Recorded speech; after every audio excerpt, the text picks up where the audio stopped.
जय हिंद साथियों। चलिए आज हम लोग गति के समीकरण पर न्यूमेरिकल्स आंकिक प्रश्न करते हैं। सामने पहला नंबर न्यूमेरिकल्स देखिए। किसी बिंदु A से दो कण P तथा Q 15 मीटर पर सेकंड तथा 20 मीटर पर सेकंड से एक ही दिशा में अलग अलग त्वरण से गुजर रहे हैं। जब P कण P बिंदु B पर Q के आगे बढ़ता है तो P का वेग 30 मीटर पर सेकंड होता है। तो B पर Q का वेग क्या होगा? दो कण हैं P और Q, किसी बिंदु A से चलना शुरू करते हैं। दोनों का प्रारंभिक वेग दिया है, एक्सीलरेशन अलग अलग है। एक बिंदु B है, वहाँ पर P वाला Q के आगे चला जाता है। तो पूछ रहा है Q का वेग बताओ। ये तो अजीब है यार, कैसे बताएं? न टाइम दिए हो न त्वरण दिए हो, कैसे बताएं? एक पेज लगाओ और मजा काटो। जादुई तरीका जानना है तुरंत 1 सेकंड में? हाँ आइए समझाता हूँ। क्वेश्चन 1 हल करिए। आप लोग हल कर सकते हैं, इसे रोक कर हल करिए। देखिए एक पेज में जाता है कि नहीं। मेरा सलूशन नहीं देखिएगा, बाद में देखिएगा, ठीक? देखिए पहले तो बात को समझ लीजिए। बात को समझना है ये कि सर कोई यहाँ एक बिंदु है, इसका नाम है A। कोई बिंदु A, एक बिंदु है, इसका नाम है A। यहाँ पर एक बिंदु है जिसका नाम है B। कह रहा है ना बिंदु A से, और बिंदु B पर कहानी हो रही है। दो कण हैं, कण P कण Q। ये क्या है? एक कण है उसका नाम है P और दूसरा कण है उसका नाम है Q। केवल समझ, अभी ये मत सोचिएगा सर 1 सेकंड तो हो गया। अभी तो मैं तुम्हें केवल कॉन्सेप्ट दे रहा हूँ, क्वेश्चन तो 1 सेकंड में लगाऊंगा। अभी क्वेश्चन नहीं, हल ही नहीं करूँगा। देखो क्यों, कण P और कण Q यहाँ से चलना शुरू करता है, ठीक है। इसका वेलोसिटी दिया है। अगर इसको हम 1 मान लें, इस कण को 2 मान लें, तो प्रारंभिक वेलोसिटी दोनों का दिया है, लिख दो। दिया है तो सर P का वेग दिया है u1। u कहाँ गए भाई? P का वेग u1 15 मीटर पर सेकेंड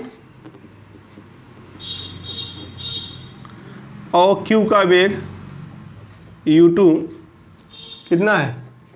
20 मीटर पर सेकेंड। भाई अलग अलग मान लिए, इसको पहला इसको दूसरा, कोई भी मान सकते हो। तो u1 तो इसका प्रारंभिक हो गया, u2 इसका प्रारंभिक हो गया। दोनों का प्रारंभिक दिया है, अलग अलग एक्सीलरेशन से चल रहे हैं। जब बिंदु B पर पहुंचते हैं तो जो कण P है, कण P का B से आगे जाता है, Q से आगे निकलता है। अभी तो देखो किसका वेग ज़्यादा है? Q का 20, इसका 15, लेकिन इसका मतलब इसका एक्सीलरेशन ज़्यादा रहा होगा, कांस्टेंट दिया मनमना के। और B पर पहुंचने के बाद जो Q है, इसका जो क्या वेग होगा यही आपसे पूछ रहा है। Q का वेग मतलब V2 क्वेश्चन मार्क है। V2 आपसे पूछ रहा है कहाँ? बिंदु B पर। जबकि यहाँ पर जो P का वेग है, P का वेग क्या है? V1 बराबर दिया है, कितना दिया है भाई? ये भाई साहब दिए तो हो 30 मीटर पर सेकंड। 30 मीटर पर सेकंड, 30 मीटर पर सेकंड है। यहाँ B पर P1 का वेग दिया है, इसका मतलब इसका प्रारंभिक वेग और अंतिम वेग दोनों दे दिया है। और कण Q का प्रारंभिक वेग दिया है, अंतिम वेग पूछ रहा है। अब इतनी जानकारी से हम कैसे लगाएं? आप लगाए होंगे समीकरण बना बना के, हालत खराब हो गई। इसीलिए कहते हैं इसमें हमें प्रारंभिक वेग और अंतिम वेग दिया, और प्रारंभिक वेग दिया, अंतिम वेग पूछा, बस यही काम है। जी हाँ, कोई ऐसा सूत्र बताओ जिसमें प्रारंभिक वेग और अंतिम वेग ही आता हो, दूरी और समय आता हो, त्वरण आता ही ना हो। क्योंकि दिया ही नहीं है, असमान है, तो पता ही क्या है, क्यों निकालना उसे? सर एक सूत्र है औसत वेग वाला। सेकंड समीकरण में जो औसत वेग वाला बताए थे, याद करो वो क्या बताए थे हम? याद है सूत्र? u plus v upon 2 equal to s by t. यही बताए थे औसत वेग। पिछला क्लास अगर देखे हो तभी आज की क्लास करना, नहीं तो जाके देख लेना, नहीं कहोगे कहाँ से आ गया। अब बताओ यस और टी, यस यहाँ से लेकर यहीं तक दूरी है, दोनों कणों के लिए समान है, पक्का? हाँ सर। टाइम यहाँ से उसी समय चला और वही समय, जैसे 10 बजे यहाँ चला, 10:30 बजे पार किया, तो आधा ही घंटा तक चला होगा। दोनों एक समय भी कांस्टेंट है, दूरी भी कांस्टेंट, समय भी कांस्टेंट, तो क्या होगा इसका मतलब, और 2 का तिर्यक गुणा कर दो, ये 2 भी कांस्टेंट, तो एक बात निकल कर आएगी यहाँ से, इससे एक बात स्पष्ट है, u plus v equal to constant. u plus v equal to क्या होगा? कांस्टेंट, क्योंकि दूरी भी कांस्टेंट, समय भी कांस्टेंट, 2 अपने आप कांस्टेंट। तो अगर u प्लस भी कांस्टेंट है तो जरा इसे खोल दो, u1 प्लस v1 बराबर u2 plus v2। Formula set, formula set, formula set हो गया। अब अगर इस फार्मूले में रख दोगे तो तुरंत उत्तर आ जाएगा। ये तो अभी तक फार्मूला तुम्हें बताया समझाए ना। अब अपना सवाल हल कर लो, इसी में सवाल हल कर लो, कितना समय लगेगा। इसी फार्मूले में रखो, u1 भाई मेरे 15, v1 भाई मेरे 30 बराबर u2 20 plus v2 पूछिंग 15 30 45 minus 20 v2 बराबर 25 मीटर पर सेकेंड आंसर। और तुम इसको लगाओ और दुनिया में जितने लोग हैं सब लगाएं। और क्या इतनी जल्दी आ जाएगा? नहीं, तो बात को समझना चाहिए। इसीलिए मैं बता रहा था कि औसत वेग बहुत ज़रूरी फार्मूला, जो सेकंड समीकरण हम उत्पन्न किए थे वो औसत वेग के कॉन्सेप्ट से लाए थे, तो इसीलिए वहाँ समझा रहे थे कि ध्यान देना, औसत वेग काम की चीज़ है। ये बात समझ में आ गई? हाँ, बहुत मज़ा आया होगा। बनाओ स्क्रीनशॉट। और इसके बाद दूसरा सवाल में भी ऐसे उड़ा देंगे। क्यों हम एक्सीलरेशन निकालेंगे जब उसकी ज़रूरत नहीं है? तो देखो अभी मार देंगे, दूसरा भी उड़ जाएगा। तो देखो, एक रेलगाड़ी 11 मीटर पर सेकंड के वेग से चलती है, ब्रेक लगाने पर रेलगाड़ी 121 मीटर चलकर रुक जाती है, विश्राम में आने में समय लगेगा। सही पूछो तो दुनिया इसको कैसे लगाएगी पता है? ये प्रारंभिक वेग दिया है, दूरी दिया है, ब्रेक लगाने पर मतलब मंदन होगा, फिर दूरी दिया ही है, यस बराबर यू टी तो निकलेगा नहीं, v स्क्वायर बराबर u स्क्वायर प्लस 2as, ए का मान निगेटिव रख देंगे या -2s कर सकते हो, आपके ऊपर है। तो मंदन होगा, v का वैल्यू 0 रखेंगे, पहले एक्सीलरेशन निकालेंगे, फिर जब एक्सीलरेशन निकल जाएगा तो समय लगाएंगे। कुछ नहीं करना है, फिर देखो उसी से लगाऊंगा, उसी फार्मूले से। जब दूरी दिया है, प्रारंभिक वेग दिया है, अंतिम वेग पता ही है आपको 0 हो जा रहा है, तो टाइम नहीं निकल जाएगा। सोच कर देखो क्या दिया है, पहले तो निकाल के रखो, अपने आप तुम्हें समझ में आ जाएगा। प्रारंभिक वेग u बराबर 11 मीटर पर सेकेंड, और फिर यस बराबर दिया है, यस बराबर 121 मीटर। अब देखो रुक जाती है, रुक जाने का मतलब v बराबर 0। पिछली क्लास जरूर करना, जो हम गति के समीकरण प्रूफ कराए हैं, बहुत ज़रूरी क्लास है, नहीं तो कुछ नहीं समझ में आना है। ढंग से उसे इत्मीनान से देखिएगा, मन से। विश्राम में आने में समय लगेगा, पूछेंगे क्या? टी। ये बताओ इन चारों को कहीं एक साथ देखे हो? हाँ, एक समीकरण में देखे हैं चारों को एक साथ, बाकी कहीं नहीं देखोगे। इसे भी एक समीकरण ही बना लो ना, क्या दिक्कत है? गति के 3 समीकरण तो दिए ही हैं, एक हमारे तरफ से ले लो तो काम देगा। कि जहाँ एक्सीलरेशन ना हो, प्रारंभिक वेग, अंतिम वेग, दूरी और टी दिया हो, वहाँ औसत वेग से लगा लो। हाँ, तो क्या बताए थे? u प्लस भी अपॉन 2 बराबर यस अपॉन टी, यही तो था फार्मूला। हाँ सर, u क्या है? 11, भी क्या है? 0 अपॉन 2, यस क्या है? 121, टी क्या है? ना पता, यह निकाले के बाद। हाँ सर, 11/2, कोई बात नहीं है, 0 कोई दिक्कत नहीं, 11 ग्रहणीयम 121, 11 दूना 22, सीधा सीधा इसे सॉल्व कर लो, टी बराबर 22 सेकेंड आ गया आंसर। आ जाएगा कि नहीं देख लो, 11 ग्रहणीयम 121, 11 दूना 22, भाई साहब कहीं हैं आप? हाँ सर। अब इससे सरल तुम क्या लोगे? अब कहो तो उससे भी लगा दें जिससे आप जानते हो, लंबे वाले प्रोसेस से। गति के समीकरण से ही, गति के समीकरण बने कहाँ से हैं ये तो आपको हम बताएं प्रूफ करते समय। तो जहां से बने हैं तो और ज्यादा उलझाओगे क्यों गति के समीकरण में जाके? अगर हमारा काम पहले ही हो जा रहा है, क्यों एक्सीलरेशन यहाँ निकालना? बताओ, त्वरण क्यों निकालें? क्या जरूरत है उसकी? जब जरूरत पड़ेगी तो हमने निकालेंगे, नहीं तो हम पहले वाले इसी समीकरण से सॉल्व कर लेंगे। बोलो, इसीलिए हम उससे पढ़ाते समय समझाए थे कि मन से इसका प्रूफ देखिए। जो लोग अभी भी डायरेक्ट आ गए हों वो जाके गति के समीकरण वाला लेक्चर जो 4 नंबर है अच्छे ढंग से देख लें, सब समझ में आ जाएगा। ठीक, चलो तीसरे पे चलें। देखो क्वेश्चन नंबर 3 देखिए क्या कर रहा है। 2 × 10⁻³ मीटर 10⁻³ मीटर पर सेकंड के वेग से गतिशील एक इलेक्ट्रॉन विद्युत क्षेत्र में प्रवेश कर लेने पर 10⁻10 मीटर पर सेकंड स्क्वायर का त्वरण प्राप्त कर लेता है। इलेक्ट्रॉन का वेग प्रारंभिक वेग का 6 गुना हो जाएगा। कितने समय में? वही पूछ रहा है। कोई इलेक्ट्रॉन है विद्युत क्षेत्र में घुसा और उस पर एक्सीलरेशन लगा, एक्सीलरेशन इतना दिया है तो वेग बढ़ जाएगा, तो कितने समय में बढ़ेगा वही पूछ रहा है। कोई दिक्कत नहीं है, जो दिया है ना पहले चुपचाप लिख लिया करो, डरा ना करो सवाल से। जो दिया है यहाँ लिख लो, जो पूछा है उसको भी लिख लो और फिर सोचो कौन सा समीकरण बैठाना है, बहुत जादुई तरीके से। कुछ नहीं है। तीसरा पे देखो क्या दिया है, प्रारंभिक वेग दिया है। अरे भाई इसी से तो जा रहा है, 2 × 10⁻³ मीटर पर सेकंड से जा रहा है।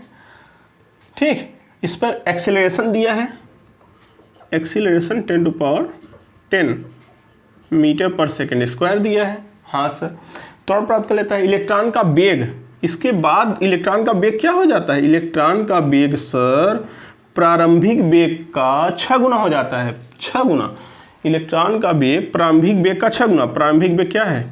ये है, मतलब 6u हो जाता है। u प्रारंभिक वेग है, उसका 6 गुना हो जाता है। तो वैल्यू रखोगे तो 6 × u का वैल्यू क्या है? 2 × 10⁻³ 6 दूनी 12, 12 × 10⁻³ मीटर पर सेकंड हो जाएगा। ठीक है, कोई दिक्कत? ये हो गया इसका क्या अंतिम वेग। पूछा क्या है मास्टर? पूछा क्या है? पूछा है टाइम, कितने समय में होगा ये टाइम। तो बताओ, u दिया है, a दिया है, v दिया है, t पूछा है, तो कौन समीकरण याद आया? हाँ सर आया, v बराबर u + at कोई बताया था। हाँ तो लगा दो। v का वैल्यू ये देखो 12 × 10⁻³ बराबर u का वैल्यू 2 × 10⁻³ प्लस a 10⁻10 × टाइम। भाई साहब पक्षांतर हो जाएंगे। 12 × 10⁻³ माइनस 2 × 10⁻³ बराबर 10⁻10 t गुणे t है।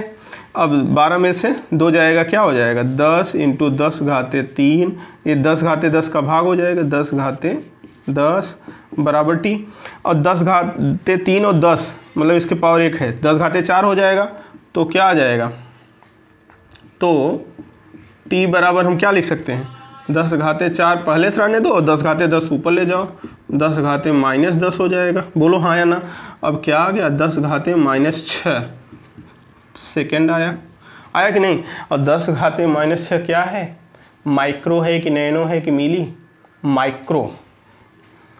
तो t बराबर इस 10⁻−6 सेकेंड, 1 माइक्रो सेकेंड बराबर 10⁻−6 सेकेंड। तो 1 माइक्रो सेकेंड आपको हमने बताया था। 1 माइक्रोन, 1 माइक्रोमीटर, 1 माइक्रोग्राम बराबर 10⁻6 ग्राम, 1 माइक्रो सेकेंड बराबर 10⁻6 सेकेंड, 1 माइक्रो कूलाम बराबर 10⁻6 कूलाम, 1 माइक्रो एम्पियर बराबर 10⁻6 एम्पियर, 1 माइक्रो कुछ बराबर 10⁻6 कुछ, मतलब माइक्रो मतलब 10⁻6 होता है। ठीक, हाँ तो माइक्रो सेकेंड हो गया, कहीं तो होगा ये भाई, ये माइक्रो सेकेंड लगेगा। टन टनाटन उत्तर। कुछ है? कुछ नहीं सर, आपको समझाने के लिए केवल इधर उधर गुड़ा भाग किया, अदरवाइज उत्तर तो एक ही लाइन में आ जाता।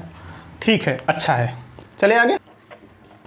देखिए क्वेश्चन 4 देखिए क्या कर रहा है, सरल रेखा में गतिशील एक कण का विस्थापन यस बराबर t power 3 minus 6t² plus 3t plus 4 metre है।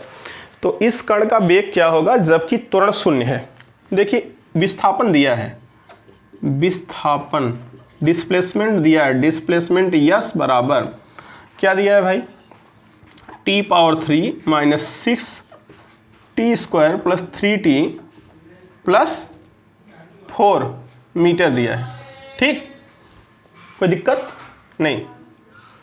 अब इसका क्या करोगे, इसका अगर एक बार अवकलन कर लें, इसका अगर एक बार अवकलन कर लें टी के रिस्पेक्ट में, तो ds/dt अर्थात विस्थापन परिवर्तन की दर को वेग कहते हैं।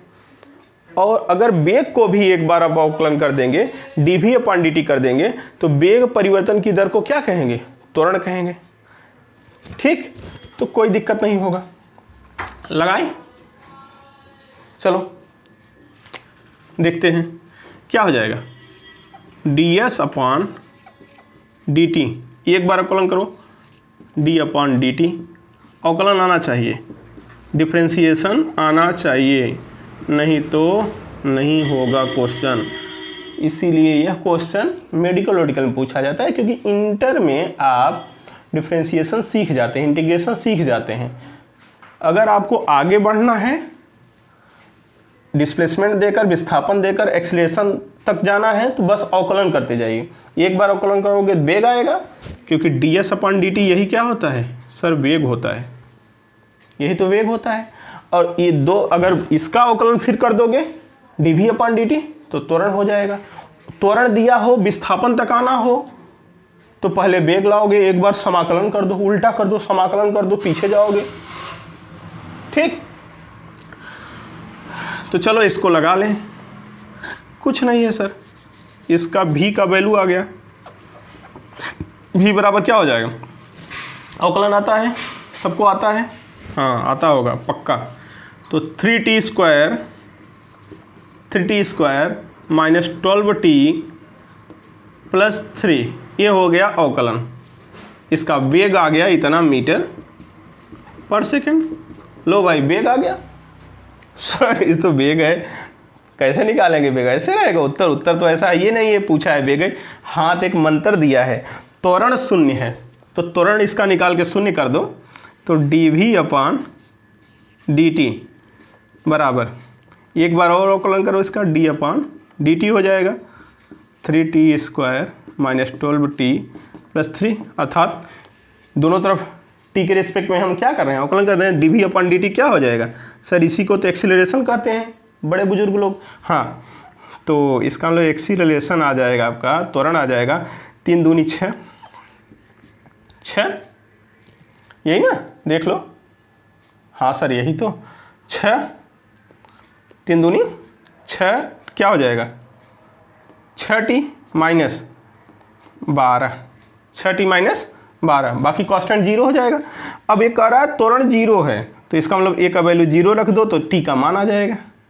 तो 6t माइनस 12 बराबर 0, तो t बराबर 2 सेकेंड। जब t बराबर 2 सेकेंड आ गया, क्योंकि एक्सेलरेशन 0 बोला है, तो मेरे भाई वेग तो आ सकता है। अब यही 2 सेकेंड उठा के रख दो तो वेग हो जाएगा। टाइम 2 सेकेंड आ गया, इसीलिए त्वरण 0 का आया था। 2 सेकेंड यहाँ रख दो, 3 गुणे 2 का स्क्वायर माइनस 12 गुणे 2 प्लस 3, सॉल्व कर लो। 2 दूनी 4, 3 12, 12 दूना 24 प्लस 3, तो 12 में से 24 घटाओगे तो माइनस 12 प्लस 3 क्या हो जाएगा, माइनस 9 मीटर पर सेकेंड वेग हो जाएगा। कहीं तो होगा, कुछ तो बोल मुँह तो खोल, ए है। ठीक है, कोई दिक्कत नहीं सर। तो आराम से अवकलन समाकलन इतना आसान होता है मत पूछो। ठीक है, चलें आगे देखें, इसे बना लो। देखिए क्वेश्चन नंबर 5 क्या है, एक पिंड को पृथ्वी पर 5g मीटर पर सेकंड के वेग से वापस आने के लिए दूरी चलनी होगी। 5g पर मीटर पर सेकंड से पृथ्वी पर वापस आने के लिए, वापस आने का शब्द, यही शब्द में ध्यान दीजिए। इसका मतलब पहले फेंका गया होगा, पहले क्या होगा, कोई पिंड है अगर फेंका गया तो एक हाईएस्ट ऊंचाई तक जाएगा वो, फिर वहीं से क्या करेंगे, फिर वो वापस आएगा। जब ये वापस आने के लिए बोल रहा है, वापस आने के लिए दूरी चलनी होगी। तो पहले गया होगा h दूरी, फिर आया होगा h दूरी, तो 2h दूरी चलनी होगी। लेकिन एक मज़े वाली बात है, अब जाने का तो प्रारंभिक वेग आपको पता नहीं है किस वेग से फेंका गया, ठीक है, लेकिन वापस आने के लिए प्रारंभिक वेग पता है। यहाँ से जब वापस आ रहा होगा तो इसका मतलब है कि u 0 हो गया होगा। तो चाहे वापस आते समय आप हाइट निकाल लीजिए या जाते समय ही निकाल लीजिए। सर जाते समय कैसे निकाल लें, क्योंकि जाते समय फाइनल वेलोसिटी 0 हो जाएगी, ठीक, और आते समय यही इनिशियल वेलोसिटी बन जाएगी, 0 हो जाएगी। लेकिन वो कह रहा है कि वापस आते समय वो दिया है 5g मीटर पर सेकंड के वेग से वापस आना है। तो ऐसा करिए कि इनिशियल वेलोसिटी वापस आते समय u बराबर 0 और फाइनल वेलोसिटी यहाँ v बराबर क्या दिया है, 5g। तो इसका मतलब हाइट तो हमें पता चल जाएगा, बस हाइट पता चल जाएगा, उसका दोगुना कर देंगे, मेरा काम हो जाएगा। उसमें क्या है, वापस आते समय जब यहाँ वापस आना शुरू होगा, इसका मतलब है इनिशियल वेलोसिटी 0 होगा तभी तो वापस आएगा, ठीक। हाँ, तो इसका मतलब ये हुआ कि हम कौन सा समीकरण लगाएं, टाइम दिया है क्या, नहीं, तो तीसरा लगाओ, सीधी सी बात है। v² बराबर u² प्लस 2gh। नीचे आते समय हम बात कर रहे हैं, ठीक है। तो नीचे आते समय क्या हम करते हैं, 2gh लगाते हैं। तो v का वैल्यू दिया है सर 5g का स्क्वायर बराबर u का वैल्यू 0 सर प्लस 2gh। यहाँ से h निकल जाएगा आपका, 5g 25g स्क्वायर, 2g का भाग हो जाएगा अपॉन 2g इक्वल टू क्या, h। तो g से स्वाहा, तो 25/2 g का वैल्यू रख दें, रुके रहो रखते हैं, h का मान आया। तो कुल दूरी क्या होगी, हाइट तो पता चल गया ना, तो कुल चली गई दूरी पिंड द्वारा क्या होगा, h गया h आया, तो 2h, तो 2 गुणे h का वैल्यू रख दो 25/2 गुणे g का वैल्यू रख दो 9.8। भाई साहब 2 से कट गया, गुणा कर लो, 25 अट्ठे सर 200 पावर 20, 25 9 225 और 20 पावर है 245, डेसिमल एक स्थान पे 245 क्या हो जाएगा, मीटर। आंसर भाई साहब, कोई दिक्कत नहीं सर, एकदम शानदार है, कुछ नहीं है, बस जो दिया है निकाल के रखो, सवाल को मन से पढ़ो, क्वेश्चन हो जाएगा। लेकिन एक तभी होगा जब पिछला वीडियो ढंग से देखे होंगे, नहीं ढंग से देखे हैं फिर से देखिए। आइए नेक्स्ट देखते हैं सवाल। एक पत्थर जो एक मीनार की चोटी से नीचे फेंका जाता है अपनी गति के अंतिम सेकंड में 45 मीटर चलता है, ये g बराबर 10 मीटर पर सेकंड स्क्वायर। तो मीनार की ऊंचाई बतानी है, मीनार की ऊंचाई। तो क्वेश्चन नंबर जो 6 है ये क्या कह रहा है, ये कोई पत्थर है मीनार की चोटी से नीचे फेंका जा रहा है, अपनी गति के अंतिम सेकंड में 45 मीटर चलता है। अंतिम सेकंड मान समझ रहे हैं, टीवें सेकंड। अंतिम सेकंड का मतलब क्या होता है, टीवें सेकंड, अपनी गति के अंतिम सेकंड। अर्थात अगर कोई 10 सेकंड चलता है तो 10वें सेकंड में, 20 सेकंड तक चलता है तो 20वें सेकंड में, 50 सेकंड तक चलता है 50वें सेकंड में। अंतिम सेकंड वही होगा, पिछले क्लास में समझाए थे जी। 45 मीटर चलता है तो वो क्या करे, मीनार की ऊंचाई। तो टीवें सेकंड में चली गई दूरी, हाँ सर कोई दिक्कत, ऐसे ही तो था। यस टीवें बराबर u plus half a 2t-1, यही तो बताए थे जी। तो इसी के स्थान पे ऊपर से नीचे आ रहा है, तो एक स्थान पे g हो जाएगा और यस के स्थान पे h हो जाएगा, कोई दिक्कत नहीं, ऊपर से नीचे में यही परिवर्तन करते हैं। तो इसे लिख सकते हो यस टी में, मीनार की ऊंचाई आ जाएगी, u रहने दो, हाफ ए के स्थान पे g हो जाएगा, एक्सीलरेशन 2t-1, काम खत्म। जस्ट फार्मूला नहीं पढ़ना है, फार्मूला एक उसी को केवल अगर ऊपर नीचे ग्रेविटी के अंदर हो रहा है तो एक्सीलरेशन चेंज हो जाएगा, जी में कर लो। जितना कम फार्मूला रटो पढ़ो उतने अच्छा, भूसा नहीं, दिमाग लगाओ, कॉन्सेप्ट पढ़ो, रटो नहीं, ठीक। हाँ सर, u क्या दिया है, क्या दिया है, 45 मीटर चलता है। फेंका जाता है कहने का मतलब छोड़ा जाता है, ठीक है, यहाँ कहने का मतलब है छोड़ा जाता है। ये शब्द जो फेंका जाता है इसे कह दो स्वतंत्रता पूर्वक छोड़ा जाता है, स्वतंत्रता पूर्वक छोड़ा जाता है। तो u बराबर 0 प्लस हाफ g का वैल्यू दिया है, हाँ सर दिया है, 10 रख दो, और 2t, और ऊंचाई कितना दिया है 45वें, अपने 45 मीटर चलता है, तो 45 मीटर हो गया ये टीवें सेकंड में, और ये हो गया आपका 2t - 1। कोई दिक्कत नहीं। तो पहले t निकाल लो फिर हाइट आ जाएगी।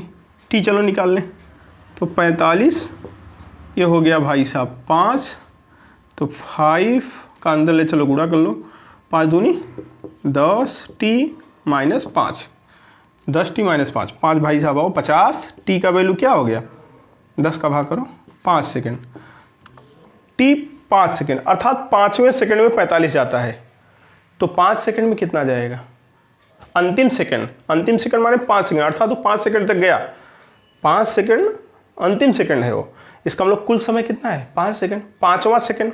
ये क्या आया t आया है 5वां सेकेंड, है कि नहीं, लेकिन यही क्या है अंतिम सेकेंड है, अंतिम सेकेंड, इसका मतलब टोटल टाइम क्या है, टोटल टाइम क्या है 5 सेकेंड, क्योंकि यही अंतिम सेकेंड है ना, तो 5 सेकेंड तक चला, तो 5 सेकेंड में चली गई दूरी निकाल लो, ऊंचाई यस बराबर ut plus half gt², total 5वें सेकेंड नहीं 5 सेकेंड में, u 0 है भाई साहब 0, 1/2 g का वैल्यू 10, t का वैल्यू 5 का स्क्वायर, कटा दो 5 × 5 = 25, 5 × 125 मीटर, स्वाहा।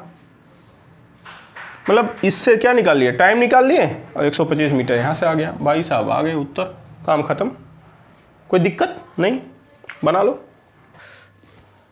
देखिए क्या क्वेश्चन कर रहा है, सीधी रेखा में चलता हुआ एक बछड़ा अपनी गति के दूसरे सेकंड में 16 मीटर तब 5वें सेकंड में 28 मीटर की छलांग लगाता है। यदि यह एक समान त्वरण से चलता है तो गति आरंभ के 10 सेकंड में चली गई दूरी बताना है। ऑप्शन ए है, कुछ है टीवें सेकंड में चली गई दूरी दिया है और 10 सेकंड में चली गई दूरी पूछ रहा है। बहुत आसान है, बहुत आसान। क्वेश्चन 7 क्या कर रहा है, फार्मूला अपने पता है टीवें सेकंड में, हाँ सर यस टीवें बराबर u plus half a 2t - 1, ये फार्मूला होता है। हाँ इसी से देखो दो बातें यहाँ दिया है, क्या दो बातें दिया है उसे देख लो। दो बात दिया है ये कि कह रहा है कि दूसरे सेकंड में 16 मीटर जाता है, तो कितना दूरी जाता है 16 मीटर, 16 मीटर जाता है दूसरे सेकंड में, t के स्थान पे 2 रखोगे, u plus half a 2 t के स्थान पे रखो 2 × 2 - 1, 2 दूनी 4 - 1 3, 3/2, तो 16 बराबर u प्लस 3/2 ए हो जाएगा समीकरण 1। और दूसरा केस क्या है, 5वें सेकंड में 28 मीटर जाता है, चलो 5वां सेकंड वाला भी रख दो, 28 बराबर 28 मीटर जाता है 5वें सेकंड में, u प्लस इनिशियल वेलोसिटी तो वही रहेगी, त्वरण एक समान है 1/2 a, और 5वें सेकंड 2 × 5 - 1, 2 × 5 - 1, ठीक, तो 5 दूनी 10 - 1 9, अर्थात 28 बराबर u प्लस 9/2 a, समीकरण 2। दो समीकरण तैयार हो गए, कोई दिक्कत नहीं है। अब समीकरण 2 में से एक घटा दो, समीकरण 2 - 1, समीकरण 2 में से घटाओ तो 28 में 16 निकालो, 8 में से जाएगा 2, 2 में से 1 जाएगा 1, 12, कोई दिक्कत नहीं सर, एकदम सही।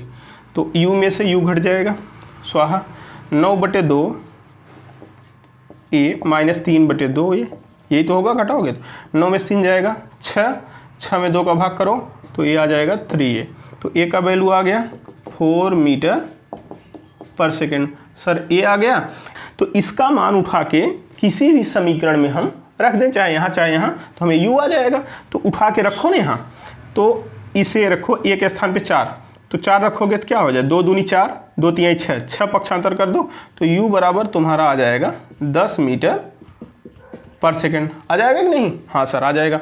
तो अगर u मिल गया, a मिल गया, तो 10 सेकेंड में, टाइम क्या दिया फिर, 10 सेकेंड में चली गई दूरी, बताओ। यस बराबर क्वेश्चन मार्क, तो क्या हो जाएगा, यस बराबर U T plus half A T square. Value रख दो। u का क्या है 4, u का क्या है, कहाँ गया 10, t का क्या है 10 प्लस हाफ, a का क्या है, a कहाँ गया भाई साहब, ये है a, टी स्क्वायर गुणे 10 का स्क्वायर, मतलब 10 गुणे 10, कटा दो, 2 दूनी 4, 10 दहम्मा 100 दूनी 200, 10 दहम्मा 300 मीटर आ गया। कहीं होगा, ये भाई साहब है, कोई दिक्कत नहीं। ठीक, समझ में आया? इसी तरह से आप सवाल लगाते रहिए, फिर अगली मुलाकात में हम लोग और इसके सवाल देखेंगे। ठीक, धन्यवाद।